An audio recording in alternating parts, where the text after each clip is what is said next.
This is episode number 562 of the InnerFight podcast. Welcome back to another edition of the InnerFight podcast. Thank you to everyone who's tuned in, downloaded, or just about to listen to this show. And a big shout out to our show sponsors, Smith Street Paleo. Please do hop over to smithstreetpaleo.com. Check out what's going on there. Get yourself on a meal plan or just pick up some food here at the gym at InnerFight. Remember, they have special deals on pretty much any day of the week, free coffee, all sorts of stuff going down there. Go and check out smithstreetpaleo.com or send them a message, hello@smithstreetpaleo.com.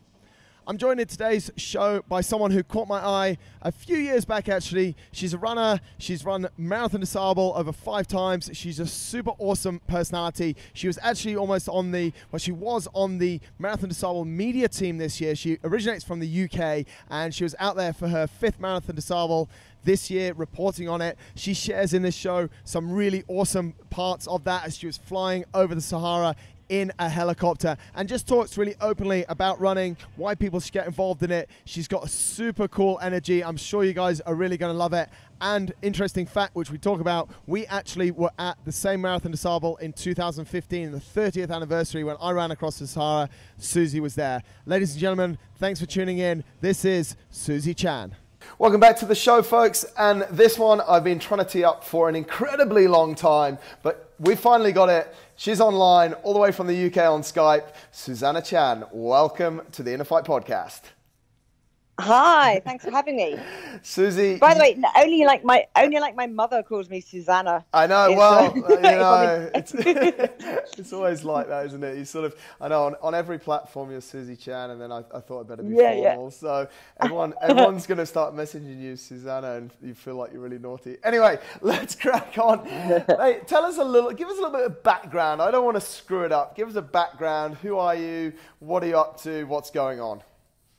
So I'm a UK endurance runner, and I like to run anything from 1 mile, 1 mile races up to 100 miles plus. And I've only really been running from my late 30s onwards, so this came quite late to me. And I've squeezed quite a lot in that space of time. I've done all sorts of races, and my sort of favourite thing, I guess, is running in quite an unusual or difficult environment, so jungles, deserts, that sort of thing on my bag. I quite like hot places, and yeah, I've just been doing that for quite a few years now. How did you get into it? You said you started running a bit late. Tell us how you got into it and what got you there. So I was pretty unfit, and I was in a bit of a rut, and my younger brother wanted to do a marathon, so tick it off the life bucket list. And he sort of persuaded me to do a local half marathon with him. And so I agreed. I hadn't run before, and I started training for that. And I can remember trying to run like around a football pitch, without stopping, and I couldn't do it. But I sort of persevered and built up a little bit, and then I ran the half marathon, and absolutely, I thought I was going to die at one point in it because it was just so hot. And then, I finished, and it was great. Yeah, it's quite funny because a lot of people that I speak to, especially about running, like when they first get into it, it's like, oh, it's a bet, or someone sort of, with quite a few of them are bets down at the local pub. I remember when we chatted to Tom Evans, who came third in MDS a couple of years ago. He was like, I said, how did you get into it, mate? He goes, had a bet with a couple of my mates down at the pub. And I'm like, and the next minute you come third in MDS. But it's kind of like that, isn't it? Why do you think, I don't know if you've given this any thought, but why does running start like that for people? Like, it's a bet, or you're helping someone out, and then, for you, it's become a lifestyle. Yeah, it's what I do now, sort of full time. I think it's because running can seem, if you don't do it, if you're not surrounded by people who run or in that sort of environment, you're going to need something maybe out of the ordinary to take you to that first start line, or that first, put your trainers on. Yeah. And so the bets down the pub, and the sort of, friends cajoling you into stuff, pushes you in, it takes you out of your comfort zone to somewhere, you haven't done before, haven't been before. And then I think the thing about running is once you've started it, once you've done a race, and and people who run will understand this. Once you've done one race and had a medal sort of around your neck, it gets a bit addictive. I mean, it's a really great feeling, really rewarding, you know. Yeah. I mean, some people have a preferred race distance, but I just wanted to try everything. Well, I mean, yeah, it's an interesting distance you start at, like half marathon, because some people are like, 5K, and then others are just, we got people coming to us and they're like, I want to run an ultra, and it's like, okay, what have you done before? 5 or 10K, but so it's like, it's quite conflicting. How come you started at that distance? Was that just what you're? It's just purely that I didn't know anything about running. I literally didn't even know what it meant. You know, I knew a marathon was 26 miles, but you know, I didn't really know. It was born out of pure ignorance. Really? It was just the race that my brother wanted to do, and I said, okay, I'll do it, without it. really knowing a huge amount about it. And I think if I'd done a sort of 5K first, it would have been more terrifying, because you think, you know, or 10K, you know, it's you know, a lot further, isn't it? And each race you do, it feels tough, you know. And I've done, even now, you know, a 10K is horrible, isn't it? It's running really hard, and it feels like too long. Every race feels like too long about 2/3 of the way through. So I think you know, it's good to start anywhere. To go to places I think. I agree with you. I think it is quite a funny thing you say there, because for good runners and for novice runners, 10K is just miserable. But when you get to something longer, you kind of find your rhythm a bit more, don't you? And you just sort of, I don't know, 10K is just like full gas and it kills everyone. Whereas, yes. So you finished this half marathon. It was awful. You're on the finish line. I loved it. It was awful in the middle. I'll come over. But at the end, it was amazing. Really? It was a trail half marathon. I didn't even know what that meant. You know, I didn't even looked at the details. And I turned up and to the start line. I've been running up and down the road, and it was like mud and you know, puddles and hills and sort of fences to climb over, and I was like, what the hell? Wow. And I thought I was dying about 2/3 of the way through, and then I got about 9 miles in, I think, and I realized I was going to finish. Wow. And I just had this huge sort of surge of like, wow, I can do this, you know, that sort of little swell of confidence, and it carried me to the finish line. I was so broken, but I was just euphoric when I finished. I couldn't believe I'd done it, you know. So it's a long way, you know. I just couldn't believe I'd run that far. I couldn't barely walk the next day, but. So when did you sort of like? Okay, so you're on the finish line and you're knackered, but you're happy. What was there something that just went? I need to do more of this, or I need to. Pretty much. Yeah. Yeah. Pretty much. I wouldn't say instantly. I can't quite remember it. I think in my head, you know, if I wanted to sound poetical, I'd say it instantly, but it wasn't. It was probably sort of the next day. I was just like, wow, you know, I just really pleased I'd managed to do it, and I just wanted to do another one. And then I think I did a 10K because I could do that because it was shorter, you know. And then the next big thing was obviously the marathon, and so I think I did that. I trained. That was the next big thing I trained for. Right. Then a few months of marathon, just sort of kept going. And then I didn't really know, you know, I didn't really, I didn't really think much further than that. But I did. I think I did Did I do a marathon? I did one marathon, and then I read about the Marathon Des Sables in the Sahara Desert, and I'd never even imagined there was anything like that existed. And it sounded like the most amazing, ridiculous thing, and I just thought, oh, you know, maybe I could give that a go. And it was purely born out of ignorance, I would say, and naivety, that I thought I could do it. Really? Yeah, and so this all happened quite quickly. I basically didn't sort of read the small print of anything. I was just like, that sounds amazing. Let's give that a go. No way. So I mean, and you did your first Marathon Des Sables in 2013, right? 2013, yeah. So okay, give us a little bit of a timeline. So you do this first run with your brother, which is a half marathon. 2010. Okay, so there's a little bit of time between drinks here. There's a little bit. Yeah, it's right at the end of 2010. Yeah, I was still smoking, and I was still smoking my first marathon, and I gave up after the first marathon, which I think was, when was that? 2011. Wow. And then I signed up to the MDS in 2012. You need a sort of year. You need a sort of year in advance. And then I didn't think I'd get in, because in the UK it's really competitive to get in. That's and so right. I actually wasn't in. I was on a waiting list, really like 110th on the waiting list. And I thought, oh no, you know. But I thought, I'll get the emails. I'll read up about it. I'll learn, and then try for next year. Yeah. And then by I think November, I was in. What So many people dropped out.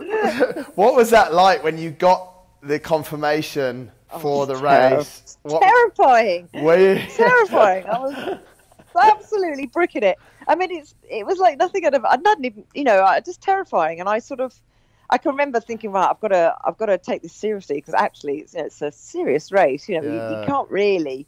There's a lot of admin. You sort of admin's got to be on point, otherwise you're going to make it harder for yourself. And so, I did like an ultra marathon in the UK around something called the Isle of Wight, which is like sort of 70 miles. Yeah. And it was like June. And I figured if I can't survive, my first ever ultra marathon that was, I figured if I couldn't survive running in the Isle of Wight in the UK in June, I'd die in the Sahara. And I did it, you know, and it was great. What a journey. So talk us through your first MDS. I mean, it's wild how many you've done, but talk us through that first one in 2013, and then we'll talk about the rest of them. Okay. Well, I'd worked so hard to get to that start line. Yeah. I was so scared about failing.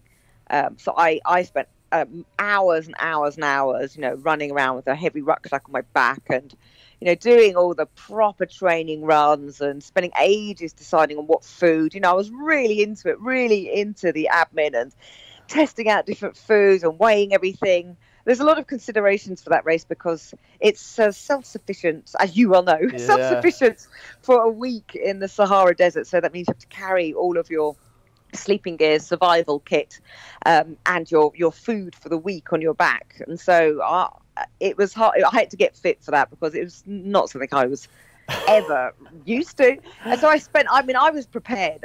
When I was at that start line, I actually can remember standing there, having watched it on YouTube videos or whatever, standing there thinking, yeah, this is where I'm meant to be, and actually feeling ready, you know. Wow, that's awesome.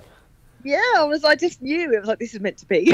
Wow. And I wasn't confident, I would say. I just felt ready, and I was actually, on reflection, I took it very easy, that race. I just scared of failing, so you know, I took it very, very steady, just to get through it, really. And it's a beautiful landscape, and as you know, you just meet extraordinary people, and it was just like coming home. It was just, the people you meet are just amazing, you know, real across all demographics. It is incredible, isn't it? Like it's bonkers. There's no sort of, you know, there's no sort of, you know, richer people, less rich people, all like doctors, you know, traffic wardens, everybody's there.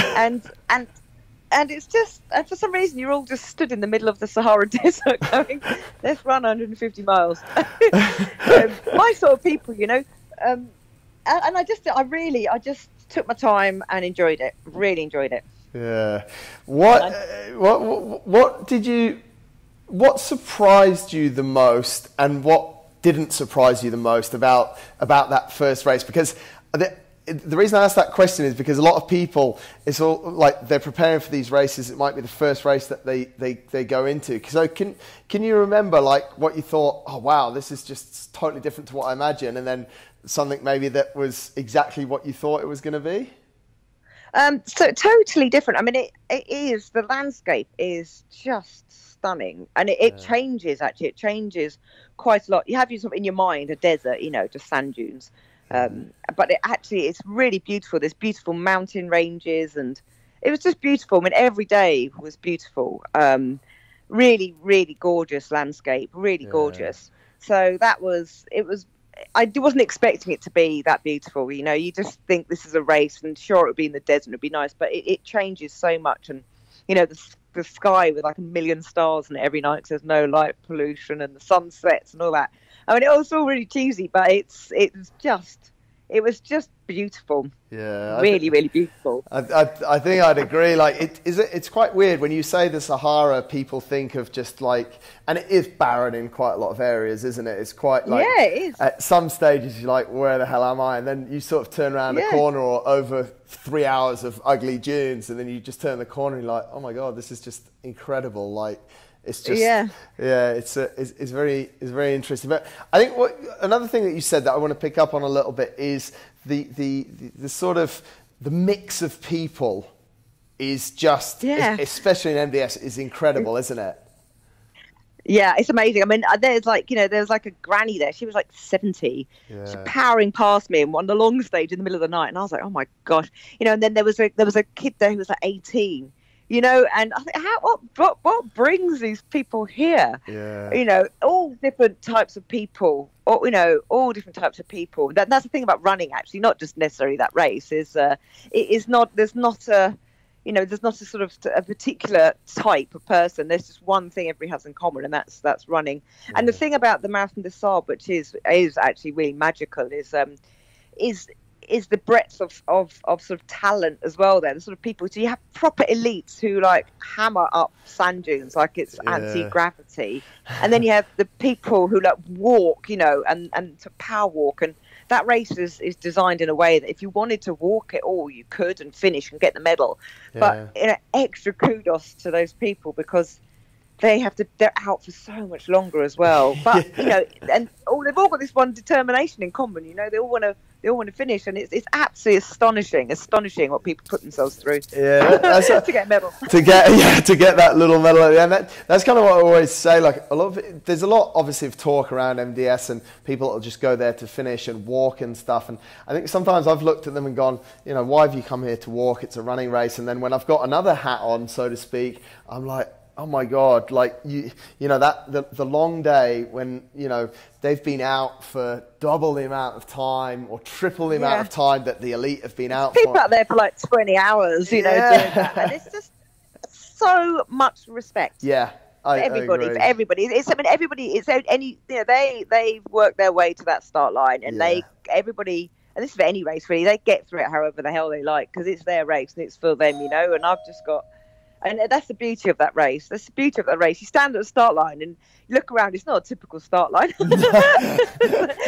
It's like a rave in the middle of the desert, isn't it? It's amazing. Yeah. So end of your first MDS in 2013. Talk to us a little bit about how you felt. How did it's obvious from the way that you've spoken about it so far. You had an amazing time, but what was sort of some of the emotions that were going through? Was it a roller coaster? What was it like at the end?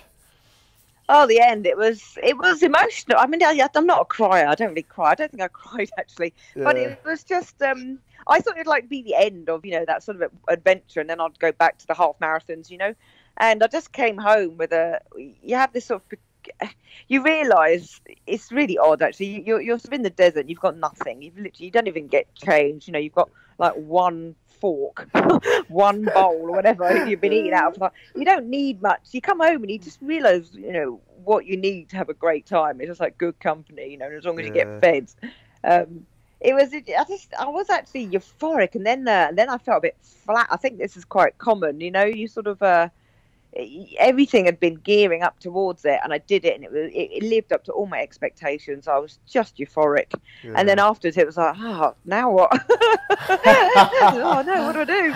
And then it begins. Then it was actually the beginning. It wasn't the end at all. It was the very first step for me on doing sort of races in nice, sort of unusual places, not unusual, more difficult places, and sort of learning where my limit was.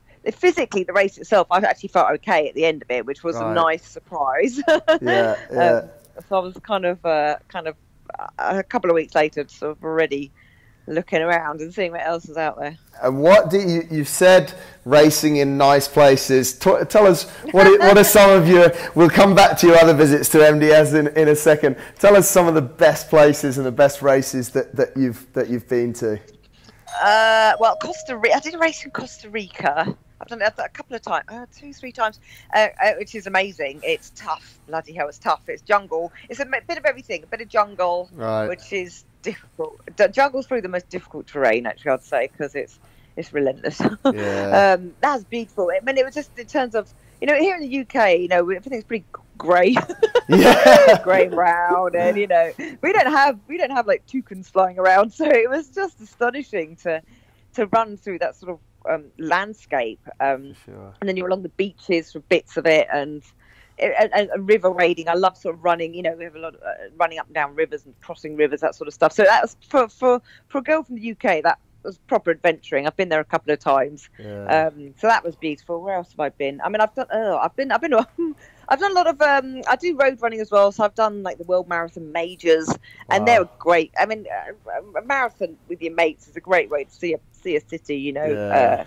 So I've been to, and the other place, which is, I have a thing for I do have a thing for deserts. I've been in Nevada and California. Death Valley I've got a run around there a little bit. That's absolutely gorgeous. Amazing. Just really beautiful. Where else have I been? Oh, Peru. That was tough, actually.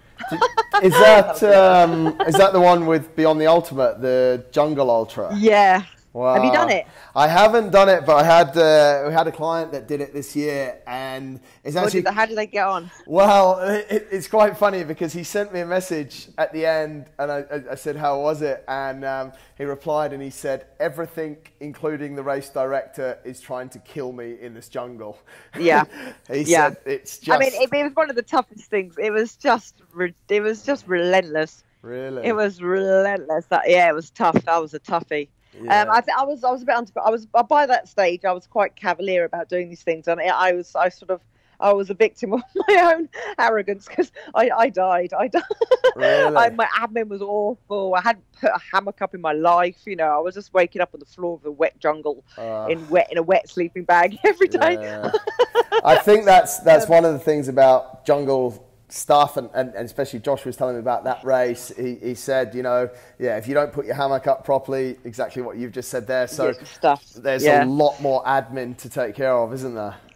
Yeah, you need to really look after yourself in that race, and I didn't. I got a slight stomach bug. I couldn't sleep every night properly, so I wasn't eating properly. My feet were fine, which was a relief. I nearly got swept down a river.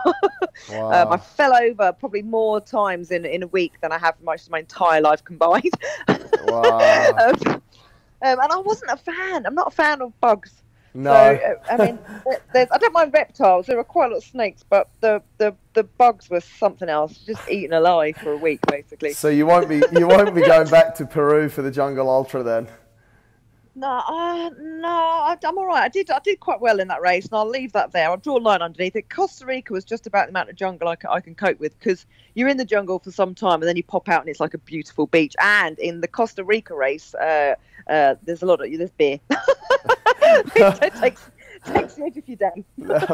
That's incredible.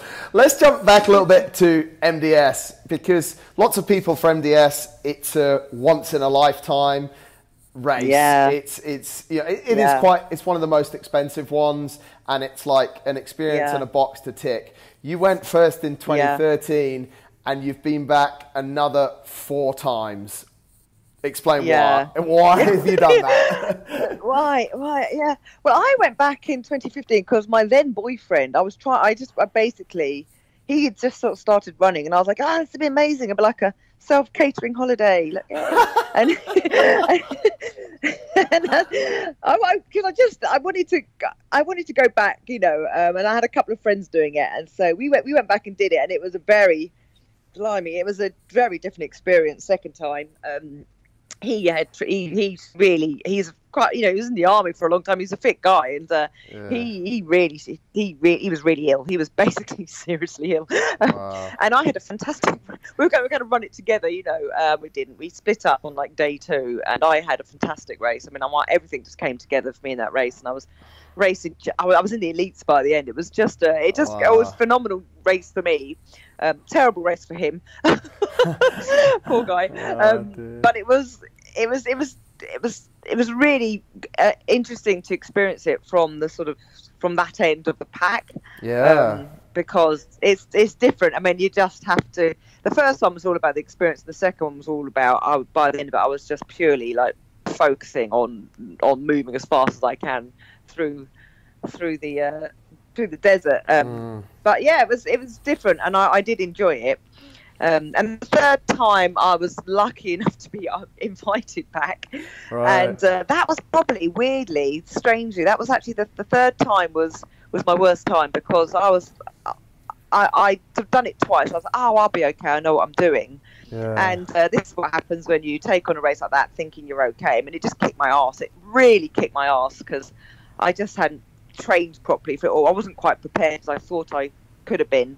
Right. And as you know, in that sort of environment, you can't really be too relaxed about it. No. And I nearly DNF'd purely because I was just like, oh, you know, I just suddenly wasn't enjoying it, because it was vanity, I think. I just wasn't where I wanted to be, and, you know, it wasn't coming together, and I had a bit of expectation on me, and I sort of threw my toys out the pram and then had a word with myself, you know, and pulled myself together, and, you know, I made it to the finish line. And actually, in terms of lessons, it was a good one. I needed it, you know. It was it was good. It was good for me. It was good for me to have my ass kicked. How do you place?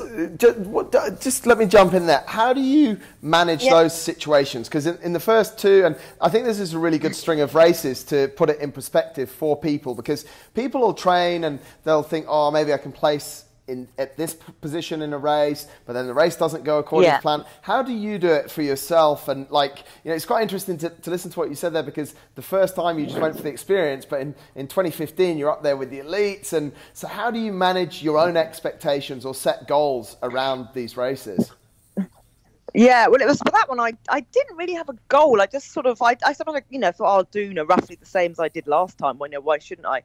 And I think in that race in particular, you have a long time to think, you know, there's not much else to do. I mean, you're either running or you're sitting down in your tent and thinking, and, you know, it sort of went a bit wrong, and I was getting a bit grumpy with myself, and, you know, and I was trying to find excuses for why I wasn't doing as well. And the truth was, I just wasn't managing myself very well, or I just wasn't as fit as I was. Right. And you know, you're there for 6 days, you know, and so by day 2, I was getting really grumpy. By day 3, I knew, you know, where I'd gone wrong, and you know, by day 4, you're just sort of going, oh, stop being an arse, you know, and put yourself together. And this is an amazing opportunity. You're in the desert, you know. So I sort of went on a bit of a journey where I kind of was aware of myself, and had time to be able to understand what you know, it's a wonderful race. It's still my favourite race, and a beautiful place. And, you know, just because I wasn't positioned where I wanted to be, you know, imagine being that sort of arrogant that you think, oh, well, sod it, I'll go home. I mean, you know, what an idiot. So I realised that I was being an absolute idiot, and then from that point, as soon as I accepted, you know, that my own faults, you know, I enjoyed it, and it was fantastic, and I really, really, really, really glad I did it, because you know, each time you go, you learn something, and actually, in particular, in those races, I don't quite go the way you think, or the way you want, or the way you hope. They're the good ones. They're the ones that add into the pot, you know, of when times do get tough. You think, yeah, but I finished that race, or I did that, and I learned this, and it's I'm quite a positive person, and there's always positives to be drawn, always, and having a bad race happens to everybody anyway. Happens to everybody. I think that's it's normal. It's and it's a super nice way that you framed it as well there. And you said one thing that I love. You sort of look around, and if you stop doing your head in for a second and just have a look around where you are, unless it's absolutely pissing rain, you're really not very good. But generally in these races, they're in incredible places, and it might not be going quite right, but oh my God, you just sort of have a look around and go, wow, this is actually quite cool, isn't it? It's amazing, And then as soon as you realise that nobody cares how well you do apart from yourself, then you're okay. You know, like, nobody's going to look up. I mean, who cares if I do well or not? No one in particular. You know, my friends might be, oh well, you know, but they're not going to judge me. You know, and as soon as you accept actually that, and it's all within yourself. You know, those pressures you put on are within yourself, and, you know, your sort of your hopes and your ego, all those things are kind of all melted in together. And as soon as you realise, actually appreciate what you can do rather than what you can't, you know, then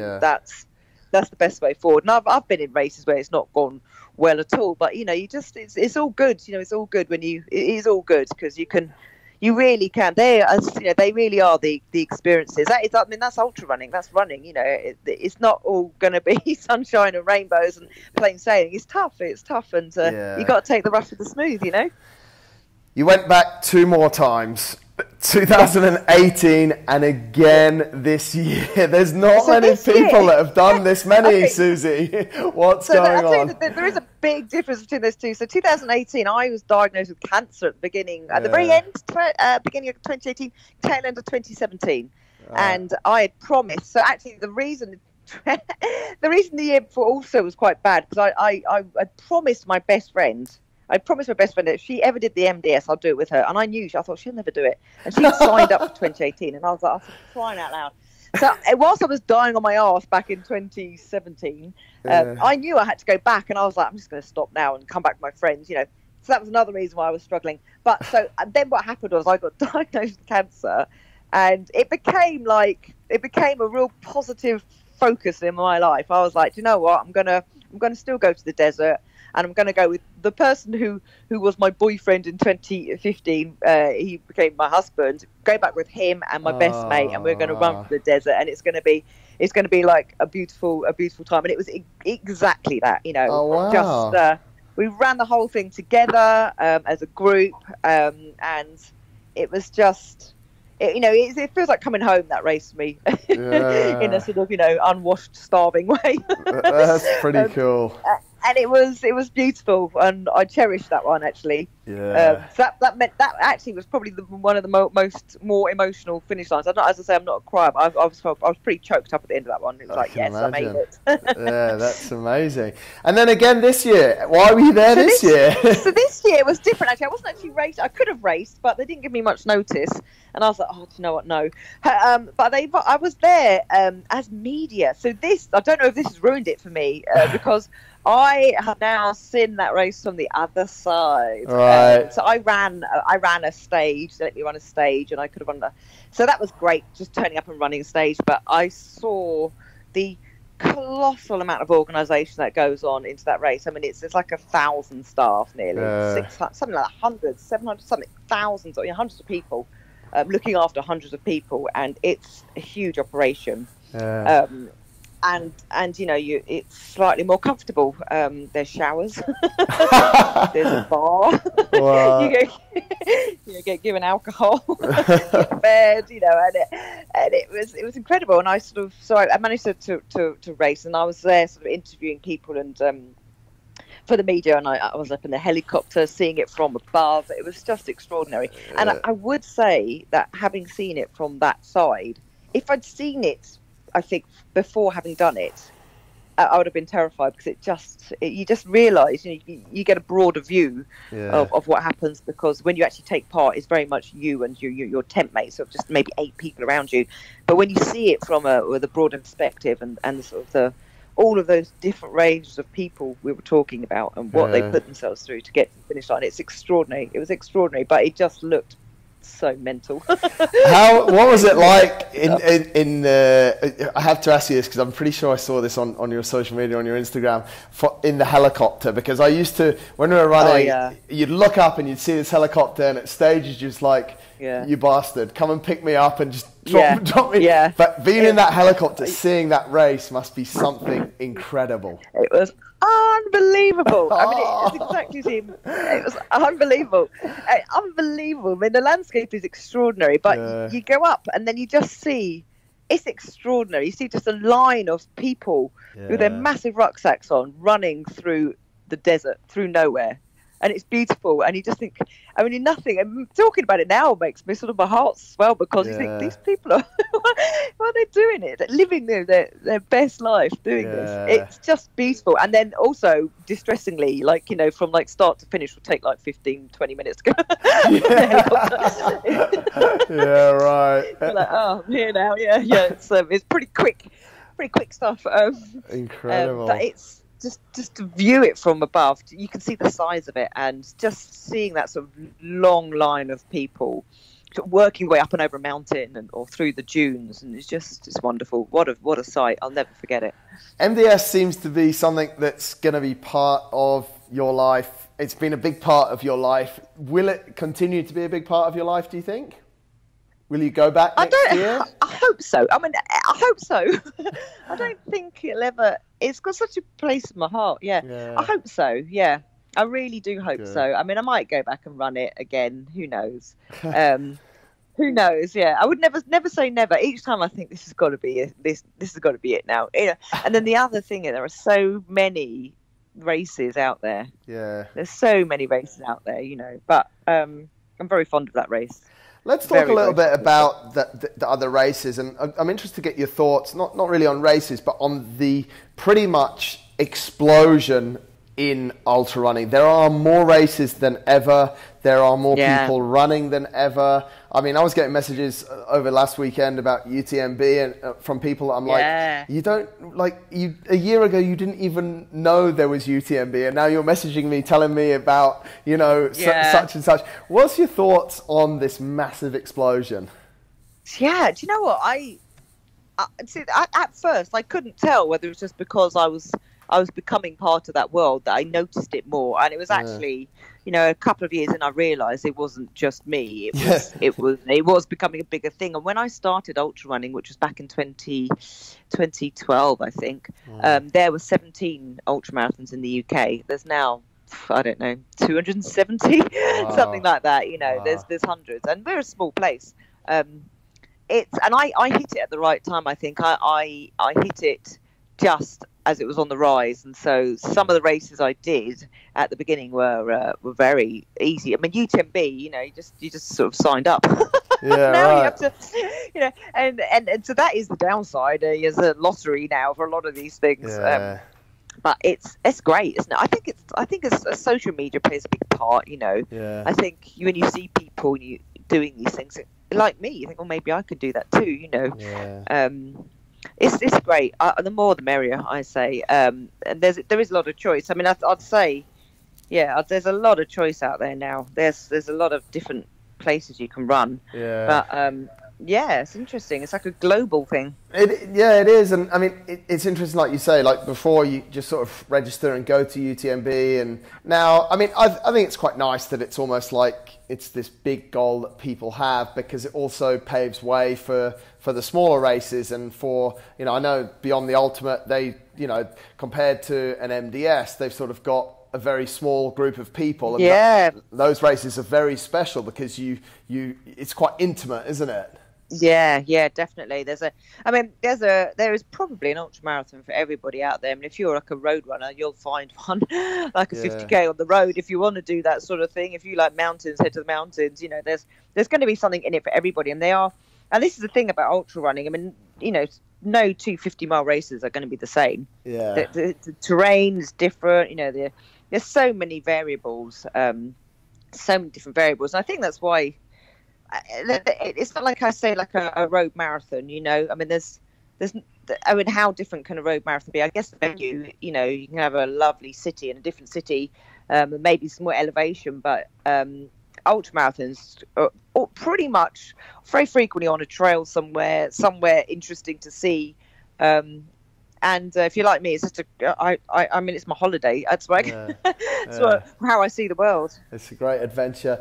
Mate, I think, was it 2017, they put you on the front of Runner's World. I have to ask you, I know, what's that all about? You don't even sound like the type of person that would be on the front. I don't even know how that happened. I'm not even joking. I just got an email and I was like, are you mad? Yeah, of course I want to be on the cover of Runner's World. Yeah, that was amazing. I don't know, if I'm honest. Really? I think I don't know. That's just bonkers, isn't it? That issue in particular actually was talking about in particular social media actually, and as it runs on social media, runners to follow on social media, and I was lucky enough to be picked in the UK as the #1 runner to follow on Instagram by Runner's World, which was lovely of them, and that was sort of part of it. I couldn't believe it. I literally couldn't believe it. I went and bought about 10 of them. Let's talk about that a little bit, because you are super active on social media. You know, your positive personality comes through that. You act as a massive motivation to you know, a decent number of people, all of your followers. What do you think that impact of social media has had on trail running. Give us a few of your thoughts on it and sort of where you're at with that. Do you know, I think I mean, social media is, as everybody knows, that it can be, good and it can be bad. Yeah. But I think that in the community, in the running community, it's positivity and encouragement, and I do think that I'll be on it and looking at people. And I'm not talking about people, elites, sort of banging out these 15-hour 100 miles, which are extraordinary. Yeah. But you see, sort of, we have park run here. Do you have park run there? No, we don't, but we should have. So park run is like. Yes, the park run, to explain it, is a phenomenon in the UK, and this is, I think, attributed to why there's a big increase in running, particularly in the UK. It's a free 5K run, and there are hundreds of them now in the UK. It started out as one, and now I think that hundreds of thousands of people have now signed up to this. You can go to your local park and run 5K, all run by volunteers. Yeah. And I think sort of social media has grown at the same rate as park run. And you just you have a look at your social media and you'll see all sorts of different people, running up a mountain, running through the woods, running along the roads. And it's a real, I think, positive space for people to be able to talk about their hobby that they enjoy. Yeah, I agree with you, and I think, like you said, there's a lot of positives and a lot of negatives, but I mean, I think the positives, if you use it in the right way, they far outweigh the negatives. Like, you get so much motivation, and I encourage people that are listening, hop over to Susie's account and you will get, like, your account is motivation all over it, mate. It's incredible, the content that you put out. And but it's cool because it's so nice and genuine, Well, this is it. So I do have a few sort of rules. I mean, I pretty much, what you see is pretty much what I've done that day. Yeah. And sometimes, I'm not going out banging out, fast-paced miles all the time because it just can't. I can't actually. And some days I just want to go out and have a jog around with my mates, and it's all good. It's all good. It's not a place to be competitive for me anyway. And I think just being genuine. I mean, that's pretty much. what I've been up to that day, and it's and I think if you can there's some people perhaps that there's some accounts or whatever that sort of take other people's photos and talk in a very sort of lofty, they're not the ones to follow. You want to follow the people who are really going out there and running, or just being honest and genuine. And it's a really great, healthy. I think they're easy to find. There's some wonderful people. I love following people just to see where they've been. I get a lot of inspiration from people is in the UK running somewhere. I think, that looks good, maybe I'll go and have a look at that, and or a new race that perhaps I haven't heard of, something a little bit more low key. It's a great space to learn from and be inspired by. Absolutely, and you're doing a great job on it, mate. Listen, I don't want to take too much more of your time, but I want to ask you one last question that we ask for a lot of our guests. If you could offer one piece of advice that you've learned along this running journey of yours, which is, I think it's only just getting started, I think you've got a long way to go, but what's that one piece of advice that you'd offer up to people? It would be to believe in yourself. I mean, really, if you want to do something, if you really want to do something, a particular race, you can do it. You really, really can. And it's, for me, the one thing that running taught me was to have a bit of confidence in myself, because I had none when I started. And actually, if you really want to do it, you can. You really, really can. So have a little bit of faith in yourself. Well, mate, you've given us so much of your time. I really, really appreciate it. We've been nattering for about 40-45 minutes, so I'm going to let you go. Oh, all right. Absolutely amazing, mate. Everyone should hop over to your social media, check you out. You're inspiring what you're doing, mate. It really is cool. And the last 40 minutes, you've made me laugh and smile the whole way through it. So, great. If no one else gets benefit of this show, at least I do. No, I'm sure everyone will get loads of benefits. So, Susie, congratulations for what you've done, champion. Absolutely awesome. And thank you for sharing your story with us. Really appreciate it. Thanks for having me so much. Take care. Awesome. Thank you.